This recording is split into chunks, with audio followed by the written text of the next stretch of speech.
첫 번째 발표 아주 잘 들었습니다. 자, 그러면 오늘 두 번째 발표 순서가 이제 왔습니다. 그럼 오늘 행사를 빛내주실 데이터 스트림즈의 이상옥 전무님께서 AI 빅데이터 엔지니어링 기술 인재라는 주제로 흥미로운 강연 진행을 해주시겠습니다. 네, 안녕하십니까. 국내 최고의 빅데이터 전문 기업인 데이터 스트림즈에서 비즈니스 컨설팅 본부를 맡고 있는 이성옥입니다. 오늘 이 귀중한 시간에 여러분 앞에서 강의를 할 수 있는 시간을 주셔서 대단히 영광으로 생각하고 있습니다. 오늘 제가 준비한 주제는 금방 말씀드린 것처럼 AI 빅데이터 엔지니어링 기술 인재에 대한 주제입니다. 오늘 발표에 앞서서 다윗과 골리앗에 대한 이야기로 시작을 해보려고 합니다.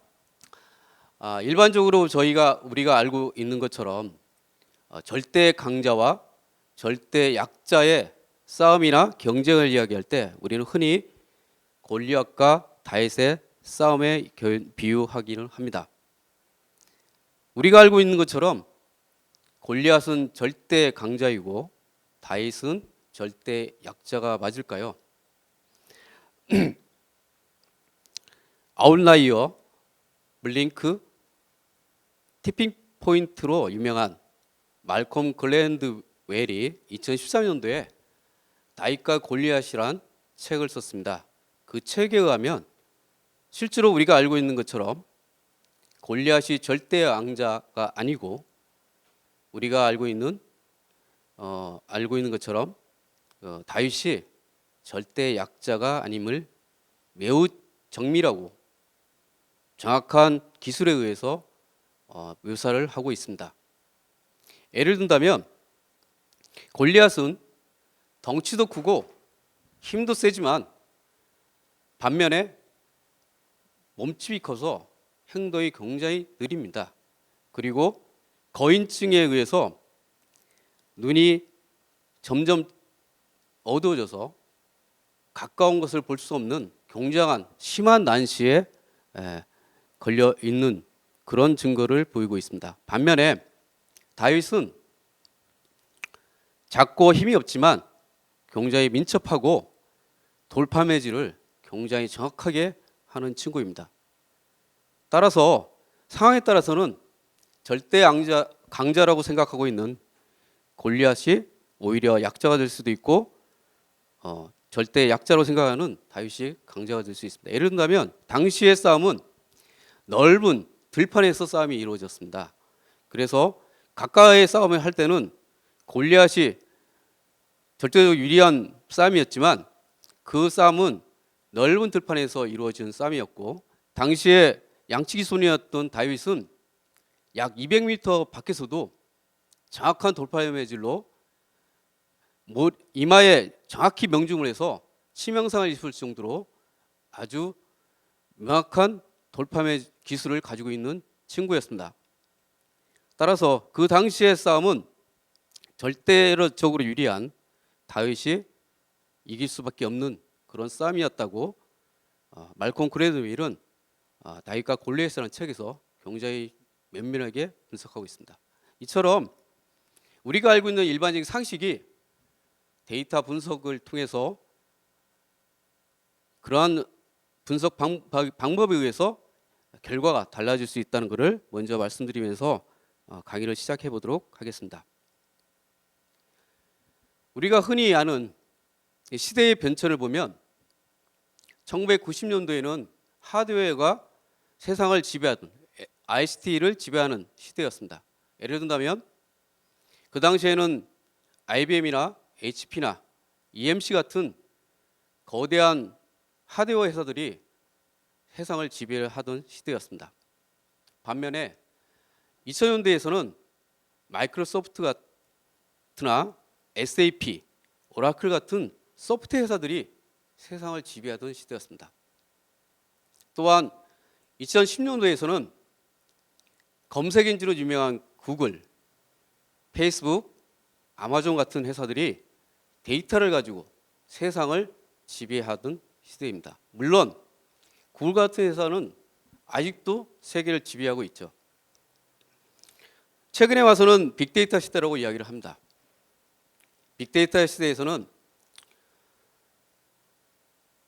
유비콘 같은 회사들이 세상을 지배하고 있는 그런 구조로 되고 있습니다. 그래서 어떤 특별한 회사가 기업이 세계를 지배하는 게 아니고 다양한 빅데이터를 가지고 여러 가지 예를 든다면 뭐 분석이나 아니면 AI 알고리즘이나 이런 것들을 가지고 있는 소수한 회사들이 세상을 지배하는 그런 시대가 도래했습니다. AI라는 이야기를 흔히 많이 하고 있습니다. 저는 AI라고 하는 이 의미를 두 가지 관점에서 해석할 수가 있을 것 같습니다. 하나는 AI를 다룰 수 있는 툴 관점에서, 솔루션 관점에서 이야기를 합니다. 흔히 스피치를, 음성을 텍스트로 전환시키는 STT라든지 아니면 텍스트를 분석할 수 있는 TA 솔루션이라든지 아니면 흔히 요즘 이야기하는 사람 대신에 질의한 거를 대답해주는 챗봇이라든지 이런 어떤 툴 관점에서 AI를 이야기할 수가 있습니다.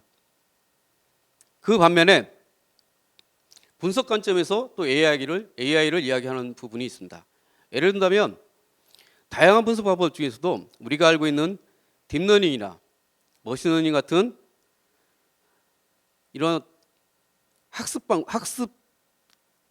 분석 방법에 의해서 분석하는 것을 우리는 또 AI라고 이야기를 하고 있습니다. 그래서 우리가 알고 있는 AI를 이야기할 때 어떤 솔루션적인 관점에서 AI, 그다음에 분석 관점에서 AI라고 이야기를 할 수 있을 것 같습니다.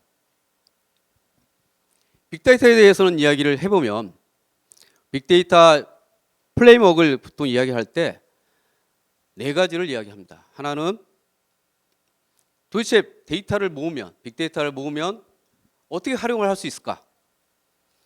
그래서 가장 중요한 게 요즘 빅데이터에 대한 어떤 플랫폼을 만들고 빅데이터에 대한 솔루션을 도입하는데 과연 이 데이터를 가지고 어떻게 활용을 하고 어떤 이득을 낼 수 있는지 이러한 것들을 찾아내는 게 가장 중요한 영역이고 이 부분이 흔히 말하는 모델을 찾는 컨설팅 영역이라고 볼 수 있습니다.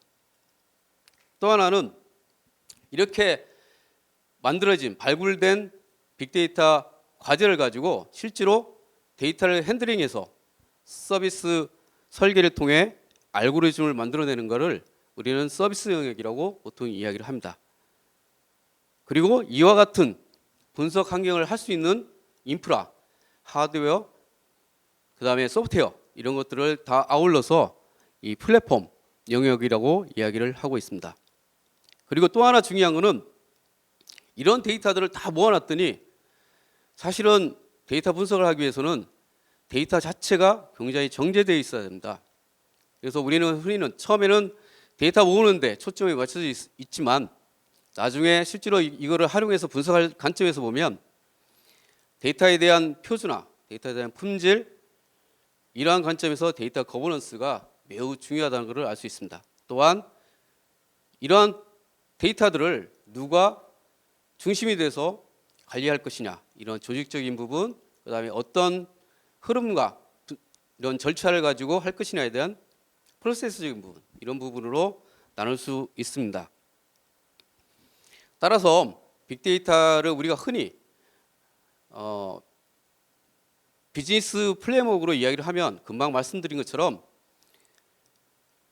빅데이터를 가지고 뭘 할 것이냐를 찾아가는 Y라는 관점에서 빅데이터 아이디어를 발굴하고 이거를 갖다 실제로 검증하는 POC나 파일럿 단계를 우리는 Y라는 관점에서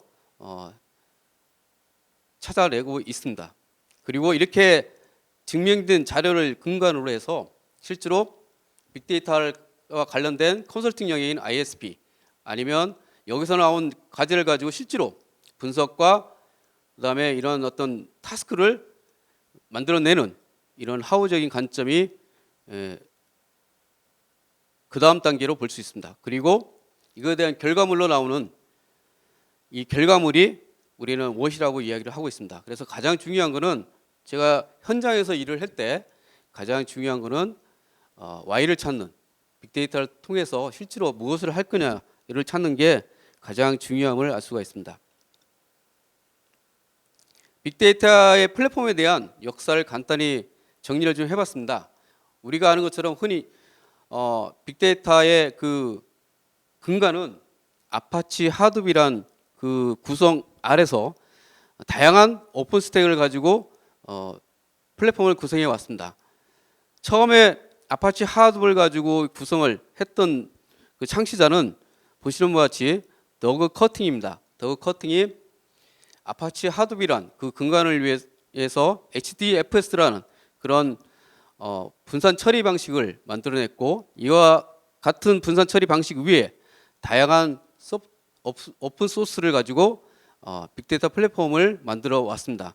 보시는 바와 같이 외산 입장에서 보면 클라우데라, 호스트웍스 뭐 이를 근간으로 해서 IBM, 오라클, 테라데이터 같은 글로벌 회사들이 빅데이터 플랫폼을 만들어 왔고, 국내는 조금은 늦지만 2012년부터 KT나 LG나 SES를 비롯한 대기업부터 저희 회사 같은 중소기업들이 빅데이터 플랫폼들을 만들어서 공급해 왔습니다. 근데 최근에 와서는 우리가 흔히 빅데이터 플랫폼을 데이터 레이크라고 이야기를 하고 있는데, 요즘은 데이터 패브릭이라고 해서 데이터를 전체로 다 모으는 게 정답이냐, 그래서 같은 회에 의하면 데이터를 전체를 다 모아놓고 보니까 약 한 70% 80%가 쓸모없는 데이터들이 많다더라, 이런 결과를 통해서 데이터 자체를 다 모으는 것보다는 데이터 자체가 각각 시스템, 각각의 DB에 있는 자체에서 필요한 데이터만 모아서 분석하려고 하는 시도, 이거를 흔히 데이터 패브릭이라고 이야기를 하고 있습니다. 그래서 시대적으로 보면 데이터 레이크에서 데이터 패브릭으로 가고 있는 것을 알 수 있습니다. 금방 앞에서 말씀드린 것처럼 빅데이터 플랫폼을 구성하는 데는 오픈소스가 매우 중요한 역할을 하고 있습니다. 보시는 바와 같이 매년 오픈소스의 영역은 굉장히 많이 급속도로 변하고 있습니다. 그래서 가장 중요한 것은 이런 오픈소스를 잘 매니징하고 그 다음에 업데이트를 하는데 쉽고 빠르게 할 수 있는 에코시스템이고, 에코시스템에 매니징하는 기술이 가장 핵심이라고 보고 있습니다. 빅데이터에서의 그 데이터 라이프 사이클별 주요 기술은 보시는 것처럼 소스 데이터부터 수집, 처리, 저장, 분석, 시각화까지 각각의 기술 요소들이 필요합니다.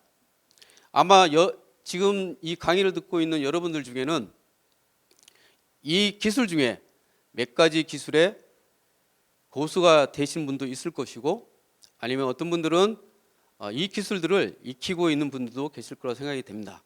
그래서 빅데이터에 대한 기술 요소라고 보통 이야기를 하면 여기에 보시는 것처럼 소스부터 시각화까지 다양한 기술을 보시면 될 것 같습니다. 그러면 이제 엔지니어링이라는 데서 한번 고민을 좀 생각을 좀 해봤습니다. 뭐 여러분들 알다시피 엔지니어 하면은 우리가 흔히 이야기한 것처럼 기술자를 이야기하고 실제로 현장에서 실행하는 것을 이야기를 하고 있습니다. 어떤 그 유명한 그 서울대 교수님은 우리나라의 어떤 그 컨셉, 설계 개념이 되게 중요하다고 강조하고 있고, 우리나라는 설계 기술보다 실행력이 굉장히 앞서 있다 보니 돈을 대는 이런 쪽에 많이 미흡하다고 이야기를 하고 있습니다. 하지만 우리나라가 최고의 실행력을 가지고 있죠. 그래서 건설적으로 보면 설계 부분은 외국의 유명한 설계 기업들이 하고 있을지 모르겠지만, 실질적으로 이 엔지니어링, 실제 실행력을 보이고 있는 기술력은 우리나라를 없다고 저는 보고 있습니다. 그래서 요즘은 뭐 건설 현장에서도 그렇고, 그다음에 여러 가지 어떤 IT 현장에서도 우리나라의 높은 실행력을 굉장히 사고 있는 것 같습니다. 그래서 엔지니어라고 보통 이야기할 때 매크로 힐이라는 어떤 책에서 보니까 엔지니어링이란 이런 직업군을 디자인 엔지니어, 그다음에 컨설팅 엔지니어, 그리고 아키텍처 엔지니어, 아키텍처 컨설턴트 이런 식으로 굉장히 그 역할에 따라서 다양한 어떤 기술군을 정리하고 있습니다. 그럼 AI 빅데이터 엔지니어링 기술을 우리가 그러면 어떤 기술을 보통 이야기를 할 수 있을까? 그런 측면에서 봤을 때 가장 중요한 기술 요소 중에 딱 세 가지만을 좀 이야기를 해보려고 합니다. AI 빅데이터 중에서 엔지니어링 기술이라고 보면 아마도 데이터를 처리하는 기술, 그다음에 데이터를 분석하는 기술, 그리고 아까 말씀드린 것처럼 다양한 솔루션을 다루는 기술이라고 볼 수 있을 것 같습니다. 그래서 그런 측면에서 볼 때 우리가 세 가지의 어떤 직업군을 이야기할 수 있는데요. 하나는 데이터 사이언티스트, 그다음에 또 하나는 데이터 엔지니어, 그리고 데이터 어널리스트라고 분류를 해볼 수 있습니다. 혹시 여러분들은 이런 그 세 가지 그 직군에 대해서 충분히 구분할 수 있을까요? 제가 연구한 바에 의하면 데이터 엔지니어는 데이터에 대한 수집, 가공, 처리, 관리, 유지에 대한 역량을 이야기하고 있습니다. 그래서 보통 보면 전통적으로 데이터 관리가 소홀하거나 아니면 데이터 중요성이 상대적으로 부족한 대다수의 서비스 업종이 선호하는 직군입니다. 그래서 이런 데이터 엔지니어라고 이야기하는 이런 사람들은 대량의 데이터를 다루는 어떤 툴, 솔루션들을 잘 다루는 기술자라고 보통 우리는 이야기하고 있습니다. 반면에 데이터 어널리스트는 우리 흔히 말하는 데이터 분석가들이죠. 분석, 통찰력, 시각화, 커뮤니케이션 역량을 가지고 있는 직업군으로서 일찍부터 데이터 수집에 공을 들인 뭐 은행이라든지 보험 등 이런 금융 분야에서 선호하는 직군입니다. 뭐 다양한 서비스를 창출할 수 있는 알고리즘에 굉장히 관심을 가지고 있는 기술 직군이죠. 반면에 요즘 굉장히 각광을 받고 있는 데이터 사이언티스트라는 용어가 있습니다. 뭐 이걸 우리나라 말로 번역하면 데이터 과학자죠. 데이터 과학자는 금방 앞에서 말씀드린 데이터 사이언티스트, 데이터 엔지니어나 데이터 어널리스트에 가지고 있는 역량을 둘 다 가지고 있어야 된다고 이야기를 하고 있습니다. 그래서 요즘 같은 빅데이터 AI 시대에 맞이해서 통계나 비즈니스나 데이터에 능통한 인문과학자를 이야기하고 있고요. 데이터 서비스를 동시에 중요하게 추구하는 전 분야에서 관심을 가지고 있습니다. 제가 1910년도에 빅데이터 관련된 책을 좀 썼는데 그때 빅데이터에 대한 어떤 그 가장 전문가로서 금방 말씀드린 데이터 사이언티스트에 대한 역량을 이야기할 때 이 그림을 인용했던 기억이 납니다. 보시는 것처럼 데이터 사이언티스트가 되기 위해서 필요한 역량은 여기 보시는 것 같이 Math and Statistics, 수학과 통계학은 물론이고 프로그래밍, 데이터베이스에 대한 역량도 가지고 있어야 되고 도메인에 대한 날리지와 소프트 스킬도 가지고 있어야 됩니다. 또한 고객을 설득시키고 내가 분석한 결과를 가지고 고객한테 뭔가 인사이트를 줄 수 있는 커뮤니케이션이나 비주얼라이제이션 역량을 가지고 있어야 된다고 합니다. 이렇게 보면 데이터 사이언티스트는 그야말로 만능인 사람이 되는 거죠. 과연 이런 사람이 있을까 싶습니다. 주변에 이런 사람을 저도 좀 잘 보지는 못했는데 제가 사실은 이제 대기업에서도 한 15년 IT와 관련된 일을 했고 그다음에 지금 현재는 이제 중소기업에서 빅데이터와 AI 이런 일을 하고 있는 지가 벌써 한 5년째 되고 있는데 대기업에서 보통 우리가 어떤 특정 분야에 한 20년 정도 일을 했다 아니면 30년 정도 일을 했다 하면 전문가라고 이야기를 합니다. 근데 정말 한 분야에 15년, 20년씩 있으면 뭐 누구든 전문가가 되지 않을까요? 그리고 한 분야에서 과연 15년, 20년씩 해야 될 일이 있을까 싶습니다. 제가 이제 대기업에서 있을 때 실질적으로 한 분야에서 한 3년 이상 일을 해본 적이 있습니다. 그런데 제가 일해본 결과에 의하면 아무리 어려운 일이라도 한 3년 정도 일을 하면요, 누구든 전문가가 됩니다. 아마 그 이상 일을 하게 되면 오히려 시간 낭비가 되지 않을까 싶습니다. 그래서 흔히 말하는 우리가 그 어떤 특정 분야에 굉장히 많은 그 기간을 투여해서 일을 한다고 하면 그 분야의 전문가라고 이야기를 하고 그렇게 하는데, 지금 세상은 굉장히 바뀌었고, 그리고 실질적으로 은행가 같은 데서 20년, 30년 동안 일하신 분들이 막상 퇴직을 하고 나오면, 아니면 정년 퇴임을 하고 정년 퇴직을 해서 나오면 할 것이 없습니다.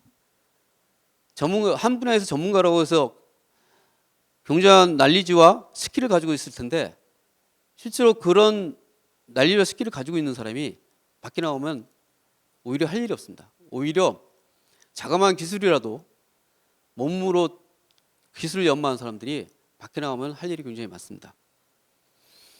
그리고 실제로 요즘 같은 데에서 대기업에서 그 입사를 하면 굉장히 유능하고 똑똑한 사람들이 대기업에 입사를 하죠. 근데 많은 사람들이 대부분이 조직화되고 체계화돼서 자기는 전체 일을 하는 게 아니라 어느 한 분야에, 그것도 굉장히 미세한 일을 하다가 끝내는 경우가 비일비재합니다.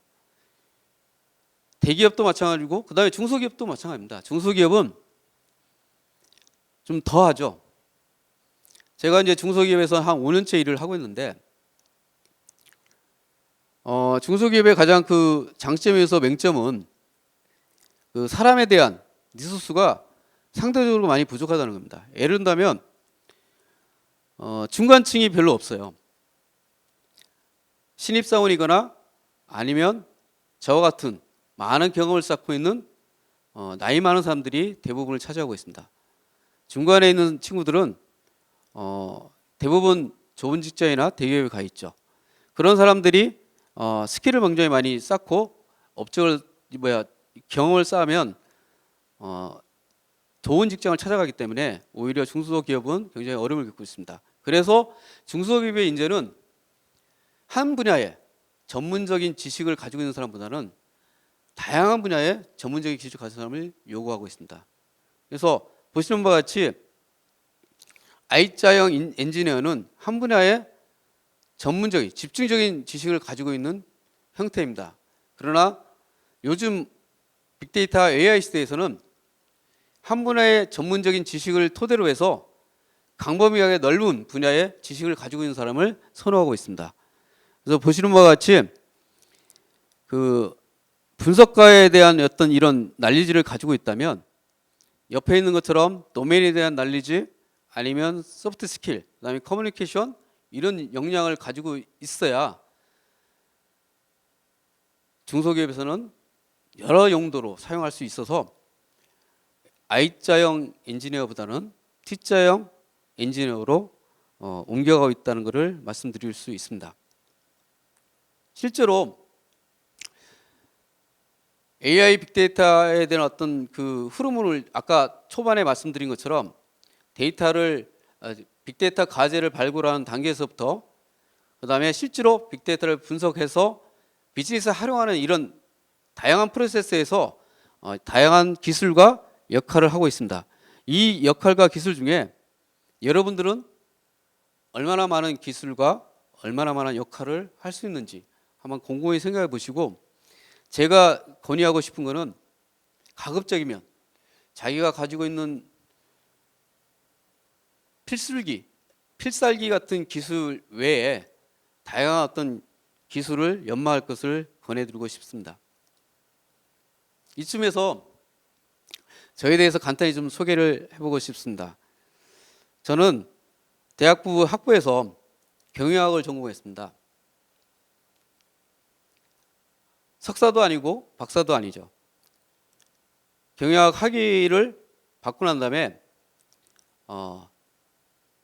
사실은 이제 여러분도 세상을 살다 보면 자기가 원하는 대로 방향을 가고 있지는 않습니다. 저도 처음에 생각했던 것처럼 대학부터 시작해서 그 사회에 나가서 기업체를 선택하는 과정에서도 제가 원하는 대로 가지 않은 것 같습니다. 어쨌든 처음에 제가 직장을 잡았던 거는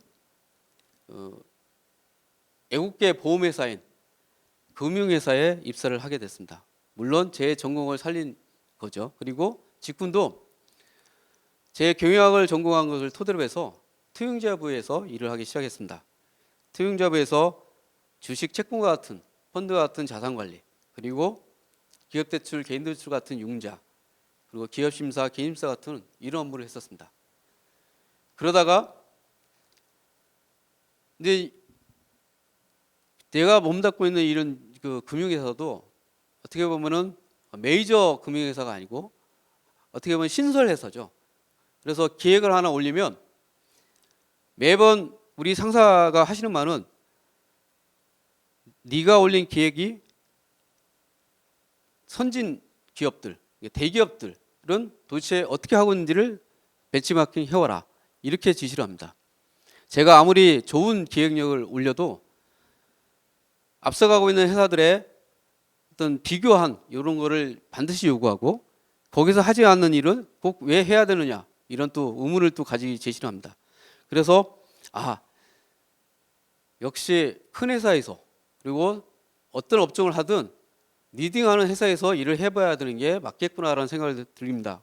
그런 즈음에 그 업계에서 가장 리딩을 하고 있는 삼성으로부터 스카우트 제의가 왔었습니다.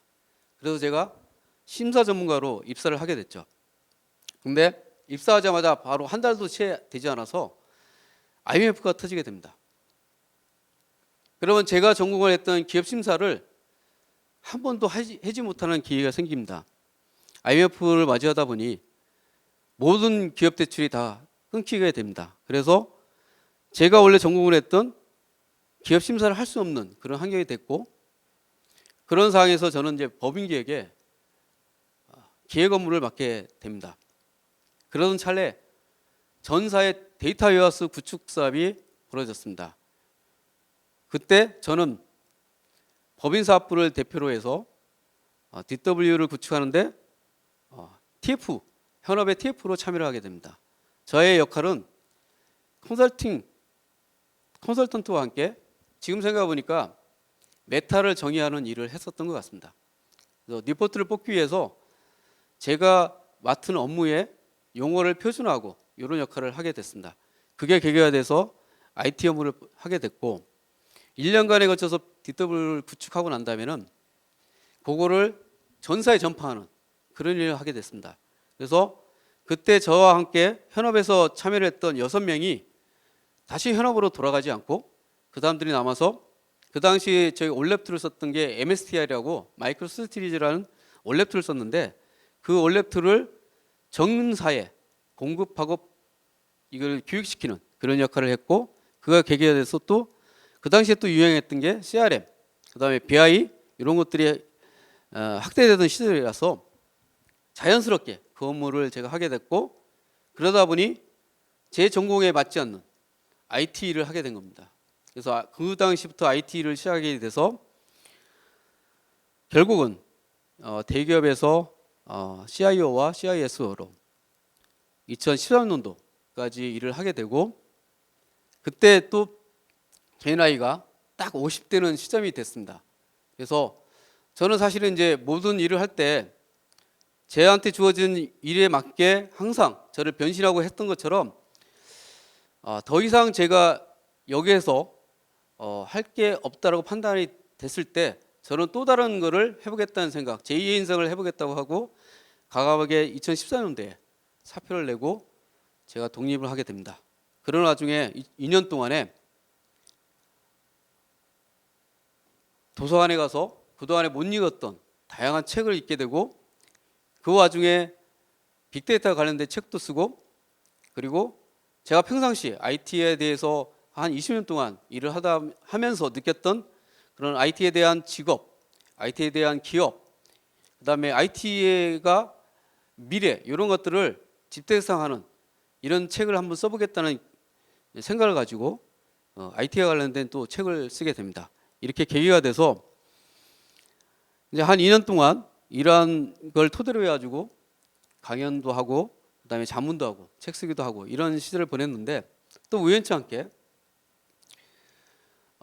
제가 썼던 빅데이터 관련된 책을 보고 또 빅데이터에 대한 컨설팅 제의를 또 받게 됩니다. 그래서 나주에 내려가서 한전에서 빅데이터에 대한 컨설팅 업무를 또 하게 되고 사실은 제가 빅데이터에 관련된 공부를 해서 빅데이터는 어느 정도는 알고는 있었지만 한전에 대한 업무에 대한 지식은 아무것도 몰랐습니다.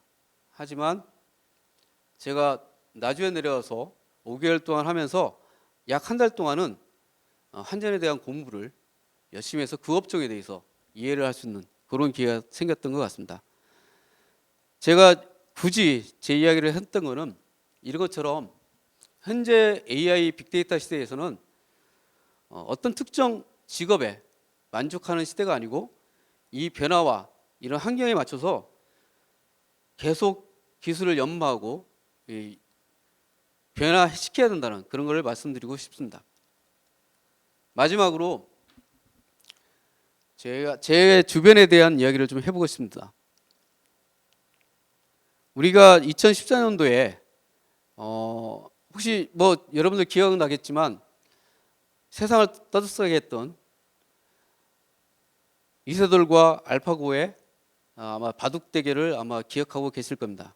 그 당시 저는 아까 좀 전에 말씀드린 것처럼 한전에서 빅데이터 컨설팅을 하고 있을 텐데 그때 구글은 딥마인드라는 이런 신생 벤처 회사를 약 4,400억 원이란 어마어마한 금액을 두고 인수를 하게 됩니다. 사실 초창기의 어떤 AI 회사들이죠. 우리나라의 사례도 마찬가지입니다. 제가 5년 전에 지금 현재 있는 데이터 스트림즈에 오기 전에 잠깐 제 친구가 같이 일했던 마인즈랩이란 스타트업에서 잠깐 일한 적이 있습니다. 아마 여러분들이 알고 계실 분도 있는데 이 마인즈랩은 그 당시에 5년 전에 약 24명 정도의 인력을 가지고 있는 그저 스타트업에 불과했고 단지 STT라는 음성을 텍스트로 전환시키는 툴을 애트리로부터 싸게 인수해서 그거를 막 시장에 출시하고 있었던 시점이었습니다. 그랬던 회사가 지금은 약 5년 동안에 약 300억 이상의 투자를 받고 직원이 200명 이상 되는 어마어마한 회사로 성장을 했습니다. 또한 제가 그 10년 전부터 알고 지냈던 컨설팅 회사의 후배는 그 잘 나가던 컨설팅 회사를 약 7년 전에 그만두고 핀테크라는 스타트업을 시작하기 했습니다. 그리고 여러 번의 실패를 거듭한 끝에 약 3년 전에 여기서 본 것처럼 우잇 딜라이트라는 그 셀프로부터 음식을 싸게 공급받아서 온라인으로 주문받아서 이 택배로 전달하는 이런 일을 하고 있습니다. 아마 여러분들 중에는 이 회사의 음식을 배달받아서 먹어보신 분도 있을 겁니다. 이 회사의 특징은 서울에 있는 유명한 셰프들로부터 가장 싸고 저렴하게 공급을 받아서 아침과 점심에 온라인 전문을 받아가지고 공급을 하는데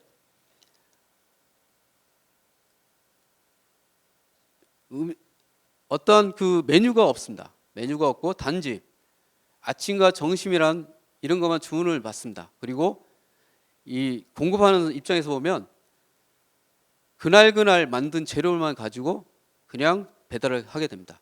그래서 받는 사람은 그 음식을 믿고 주문하는 거죠. 그래서 퀄리티 있는 그 셀프의 음식을 저렴한 음식으로 공급을 하는데 왜 그 저렴하게 하느냐 하면 서울에 있는 유명한 셰프들이 그날의 음식을 만들고 남은 그 재료를 가지고 만들기 때문에 아주 저렴한 음식으로 할 수 있습니다. 그래서 이 회사는 약 3년 된 스타트업이지만 최근에 약 유명한 그 투자로부터 약 100억 정도의 투자를 받고 지금 승승장구하는, 요즘 코로나 시대에 승승장구하는 그 스타트업입니다. 그리고 또 한 친구는 제가 5년 전에 같이 그 일을 했던 친구인데 이 친구는 그 당시부터 유튜브를 시작했습니다. 당시에는 단순히 이제 부동산과 같은 컨설팅 일을 했던 친구인데 유튜브가 중요한 어떤 채널이라는 것을 인식을 하고 그때부터 시작을 해서 지금은 부동산이라는 어떤 이 컨설팅 주제를 가지고 현재는 구독자가 50만이 넘는 구독자를 확보해서 한 달 수입이 아마 제가 생각할 때는 유튜브만의 그 수입으로도 한 3천만 원 이상은 수입을 올리는 걸로 알고 있습니다. 자, 이런 것처럼 AI 빅데이터 시대에서 엔지니어라고 하면 우리가 단순히 어떤 기술적인 요소 이런 것도 굉장히 중요하지만 이런 어떤 다양한 측면, 내가 가지고 있는 어떤 지식 이런 것만 가지고 평생을 할 게 아니고 이걸 토대로 해서 다양한 방면에서 기술을 연마하는, 그래서 지금 하고 있는 거에 변신을 해서 새로운 영역으로 나갈 수 있는 이런 환경을 가지고 있는 게 지금 현재 AI 빅데이터 시대의 엔지니어로서의 기술 인재가 아닌가 생각을 해보면서 오늘 강의를 좀 마치도록 하겠습니다. 네, 감사합니다. 데이터 스트림즈의 이상옥 본부장님께서 소중한 발표 진행해 주셨습니다. 네, 그러면 저희 학우님들이 질문을 좀 많이 올려주셨어요. 되게 관심이 많으신 것 같아요. 그래서 질문이 좀 많은데 제가 몇 가지를 선별을 해서 조금만 말씀을 드릴게요. 첫 번째 질문입니다. 빅데이터 분석 그리고 데이터 사이언스 분야에서 필요로 하는 인재의 역량에 대해서 궁금합니다. 어떻게 커리어 준비를 해야 할지, 그리고 현재 기술 동향에 비추어 보았을 때 인재 역량에 대한 변화가 있다거나 혹시 있을 수 있을지 그것에 대해서 알려주세요라고 질문이 왔는데요. 사실은 빅데이터에 대한 아까 말씀드린 것처럼 저도 이제 비전공자죠. 경영학 전공한 친구가 IT의 전문 직업 중에서 약 한 20년 이상, 25년 이상을 꿋꿋하게 버티고 있습니다. 이러한 매개는 엔지니어적인 기술적인 요소도 마찬가지인 것 같습니다. 우리가 생각한 것처럼 이 데이터에 대한 어떤 기술이 굉장히 고도화되어 있고 굉장히 정밀한 것 같지는 않습니다.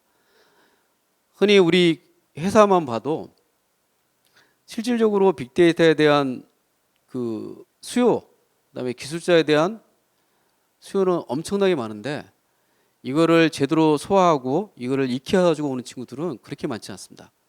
근데 따지고 보면은 분석이 요즘 아까 말씀드린 데이터 사이언티스트를 이야기하니까 분석을 배우면 R이나 파이썬 같은 걸 배우면 금방 이렇게 취업하고 이렇게 할 수 있을 것 같습니다. 맞습니다. 분명히 말씀드리지만 지금이라도 늦지 않습니다. 내가 경영학을 전공하든 아니면 무슨 불문학을 전공하든 저희 회사는 매년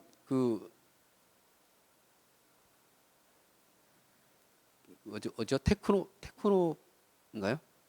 사이버 테크노 회사인가? 어떤 이제 빅데이터 과정 폴리텍 죄송합니다.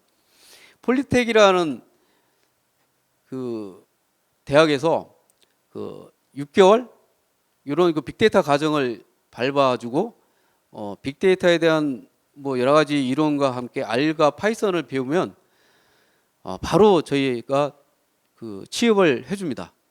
그래서 그 친구들을 한 10명 이상을 취업을 시키는데 그 친구들은 전공이 다릅니다. 전혀 전공이 다른 친구들이 빅데이터라는 과정을 거쳐서 이걸 알리나 파이썬을 연마하고 분석가로 해서 이제 입사를 하게 되는데 그 친구들을 받아들여서 저희는 현장에서 직접 익혀가면서 키워서 분석 전문가로 또 키우기도 하고요. 근데 가장 아쉬운 거는 아까 말씀드린 것처럼 오픈소스가 굉장히 많이 발전되고 있습니다. 근데 제가 알기로는 제야에 오픈소스를 공부하는 친구들이 굉장히 많은 걸로 알고 있습니다. 근데 실질적으로 현장에서는 오픈소스를 잘 다루고 이거를 하둡과 연계해서 그 에코시스템으로 접목시키는 이런 기술이 굉장히 필요한데 구하기가 굉장히 힘듭니다. 그래서 지금이라도 혹시 공부하고 싶은 분이 계시면 데이터 처리, 그다음에 이 빅데이터 플랫폼을 다루고 있는 오픈소스 이런 쪽의 공부를 굉장히 많이 해두셨으면 좋겠습니다. 예를 들면 여기에서 보인 것처럼 뭐 쿠드라든지 그다음에 뭐 여러 가지 스팍, 그다음에 테즈, 임팔라, 뭐 카프카, 뭐 플럼, 뭐 오지, 뭐 이런 것들에 대한 공부, 그다음 하이브 이런 공부들을 좀 많이 해주시면 이런 쪽의 수요는 제가 볼 때는 굉장히 많을 거라고 생각이 됩니다. 네, 감사합니다. 그 질문에 이어서 조금 확대를 좀 해보려고 하는데요. 인재를 이제 채용을 할 때, 이제 회사에서 인재를 채용을 할 때 이제 어떤 기술 스택을 주로 이제 선호를 하거나 이렇게 채용을 하는지 그 부분에 대한 질문이 들어왔거든요. 처음에는 전공자를 많이 찾았던 것 같아요. 제가 봤을 때도 IT 업종이다 보니 아무래도 무슨 뭐 기계공학이라든지 아니면 뭐 산업공학이라든지 아니 뭐 허다못해 뭐 수학이라든지 뭐 이런 쪽의 전공자들을 좀 많이 선호를 했는데 실질적으로 IT에 대한 특히 이제 AI와 빅데이터를 보시면 이게 기술자만이 요구를 하지는 않거든요. 아까처럼 보신 것처럼 빅데이터에 대한 이 비즈니스 영역으로 보면 모델을 만들고 이런 비즈니스 모델, 시나리오를 수립하고 이런 거는 컨설팅 영역이거든요. 그래서 컨설팅은 세 가지 요소만 가지고 있으면 됩니다. 하나는 문서 영역이죠. 그래서 문서, 특히 이제 파워포인트, 요즘 파워포인트를 많이 쓰니까 파워포인트를 잘 다룰 수 있는 역량을 가지고 있으면 되고요. 또 하나는 이 업종에 대한 그 지식인데 요거는 몰라도 됩니다. 제가 아까 말씀드린 것처럼 요거는 그 업종에 대한 이 탐구 능력, 그다음에 여기에 대한 공부해야 되겠다는 능력만 가지고 있으면 누구든지 와서 배울 수 있습니다. 그래서 제가 한전에 대해서 약 한 달 동안 뼈 빠지게 공부를 하다 보면 익히게 된 것처럼 누구든지 익힐 수 있을 것 같고요. 그다음에 또 하나는 프레젠테이션입니다. 프레젠테이션이고 그다음에 그걸 통해서 고객을 설득할 수 있는 커뮤니케이션 역량이죠. 이거는 제가 볼 때는 요즘은 대학교에서 뭐 누구든 뭐 이런 뭐 프레젠테이션이라든지 이런 뭐 발표 능력이나 이런 것들은 뭐 굉장히 많이 학습을 하고 오기 때문에 기본적인 성향을 가지고 있다고 보고, 그래서 제가 생각할 때는 이런 자세나 이런 열정, 그다음에 이걸 하겠다라고 하는 이런 의지만 가지고 있으면 충분히 어떤 분야든 할 수 있다고 보고 있고, 그래서 데이터도 마찬가지예요. 데이터도 아까 말씀드린 것처럼 한 분야에 관심 있고 한 분야에 그 역량을 가지고 있다고 하면 일단 도전을 해보시고, 그리고 또 중요한 거는 아까 말씀드린 것처럼 들어오셔가지고 새로운 영역을 하나씩 개척해 나가는 거예요. 그래서 저희는 처음에는 그 사람의 역량과 그 사람의 경험치를 보고 뽑지만 또 하나 중요한 거는 그 사람의 앞으로의 미래에 대한 어떤 도전 의식,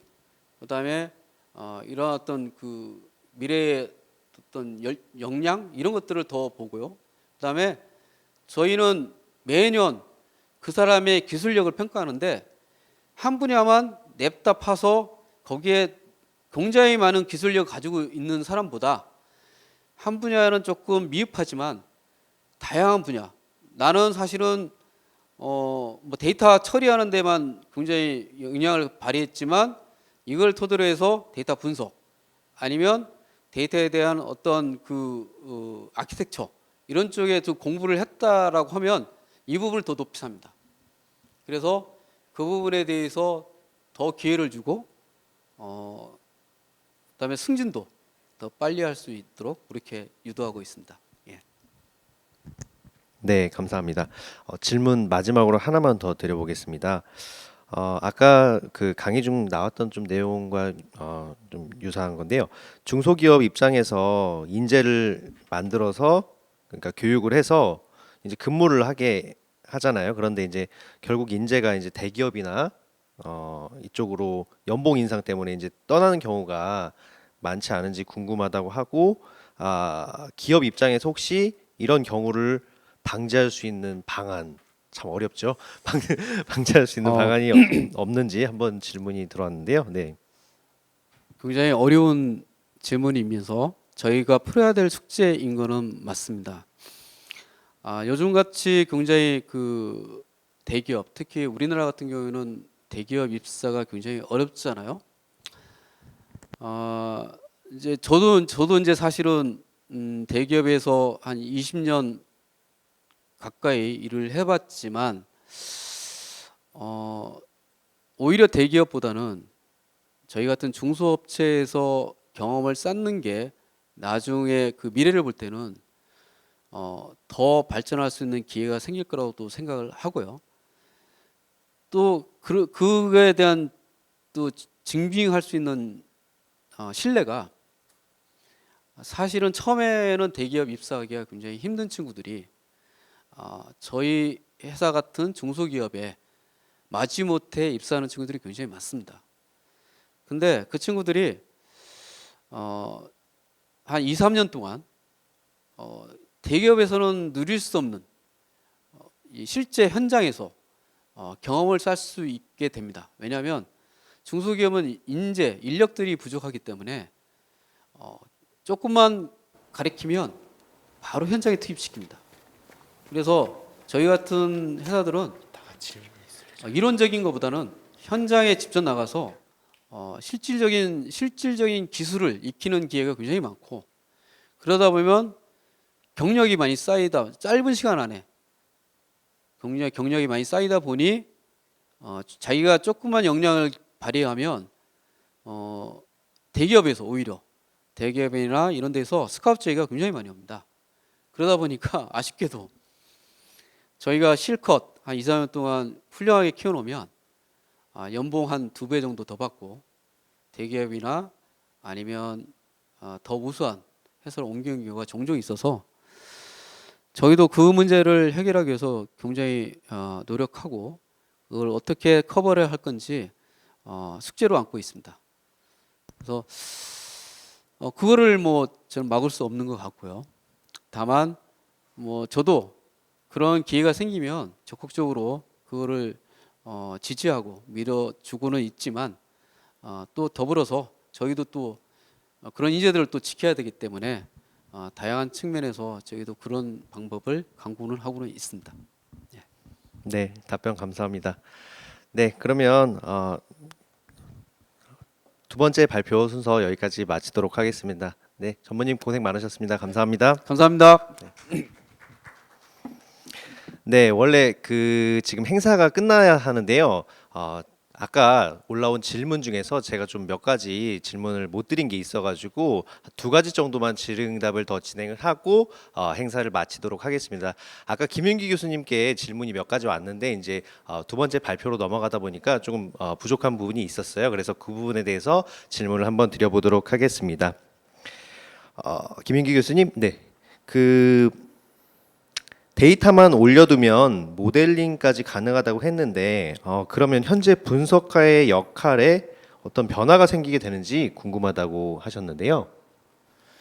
네, 분석가 역할의 변화는 물론 생깁니다. 물론 현재 분석을 많이 하고 또 인공지능 모델에 관한 정확성을 높이고 이런 것들이 이제 사람의 역량에 따라 다르다 이렇게 알고 있었지만 이것을 그 인공지능 모델이 왜 정확성이 높게 나오는지는 학자들과 연구자들도 설명하지 못하는 블랙박스 모형이었습니다. 그래서 이것저것 다 해보다가 가장 우연히도 성능이 잘 나왔네라고 하면서 논문도 발표되고 그 논문 발표한 사람조차도 왜 이것이 성능이 좋게 나왔는지를 설명하지 못하는 영역이라서 이것은 이 기계 컴퓨팅 파워를 이용해서 여러 가지 이것저것 해볼 수 있는 거 다 해보자라고 하는 그런 방법으로 나가다 보니까 분석가보다 오히려 여러 가지 이것저것 다 해보는 기계가 그 분석 모델을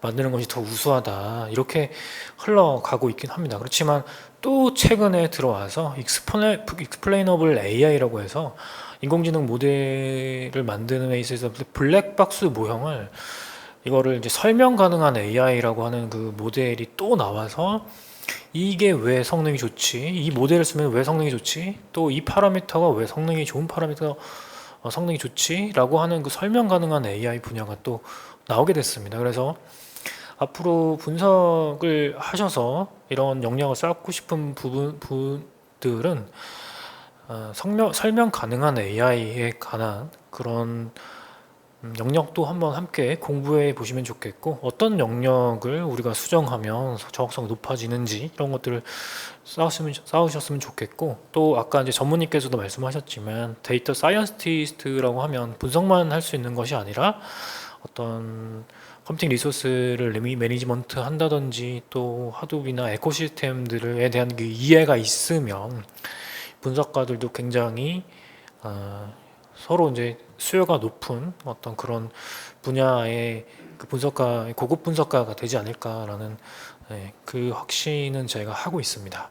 네. 네, 감사합니다. 아까 했던 질문이랑 조금 비슷하긴 한데 앞으로 AI 빅데이터 분석 분야에서 이제 자동화가 점차 심화된다면 이제 데이터 사이언스가 해야 할 역할은 무엇이라고 생각하는지요? 라고 질문을 주셨는데요. 네, 데이터 사이언티스트의 역할은 앞으로 커지지는 않을 것 같아요. 그러니까 제가 봤을 때 커지지는 않겠지만 데이터 사이언티스트도 어떤 분석에 처음에 이제 기획하는 거에서부터 그 분석이 잘 만들어져서 이것을 관리하고 또 모델이 만들어졌다고 해도 이 성능이 계속 유지되는 것이 아니기 때문에 그 성능을 잘 유지하고 이런 것들도 굉장히 경제적 어떤 그 비용과 그런 것들이 연관돼 있는 거기 때문에 데이터 사이언티스트들은 어떤 데이터로부터 어떤 인사이트를 도출할지 이런 것들을 정하고 또 도출해낸 그 서비스 하는 것들을 관리하고 이런 것들은 앞으로 계속적으로 해올 것으로 예측은 하고 있습니다. 그렇지만 분명히 데이터 사이언티스트의 역할도 좀 기업 입장에서 보면 데이터 사이언티스트가 자동으로 할 수 있는 부분들을 대체하면 기업 입장에서 보면 굉장히 좋은 거거든요. 그래서 그것을 기계로 대체할 수 있는 부분들은 앞으로 대체해 나갈 거다라고 하는 것이 앞으로의 이제 전망이고, 그래서 이제 데이터 사이언티스트들은 이런 처음부터 끝까지 관리하는 역할을 하지 않을까. 그리고 이제 인프라나 아까 이제 전무님께서 말씀하신 그 리소스 역할, 리소스를 관리하는 역할 이런 것들도 다 이제 겸비한다면 굉장히 좋은 그 역량을 쌓는 것이 아닐까라는 그런 저 개인적인 예측은 할 수 있을 것 같습니다. 네, 감사합니다. 네, 그러면 질의응답 시간 여기까지 마치도록 하겠습니다. 또 여러 질문들이 올라왔는데요. 사실 모두 다 답변을 해드리면 좋겠지만 시간 관계상 여기까지 질의응답 시간 진행하는 점 양해 부탁드리겠습니다. 네, 그러면 오늘은 이렇게 소중한 분들 모시고 AI 빅데이터 데이 행사를 진행을 해 보았습니다. 저녁 늦은 시간까지 이렇게 참석을 해주시고 끝까지 이렇게 지켜봐 주신 우리 학우님들께 진심으로 감사의 말씀드립니다. 고려사이버대학교와 데이터 스트림즈는 앞으로 이제 인공지능 빅데이터 분야에 최선을 다해서 현장에서 꼭 필요한 교육을 위주로 꼭 이런 교육을 진행하도록 하겠습니다. 많은 관심을 가지고 응원해 주시면 감사드리겠습니다. 그럼 오늘 행사는 여기까지 마치도록 하겠습니다. 네, 끝까지 참석해 주셔서 감사합니다.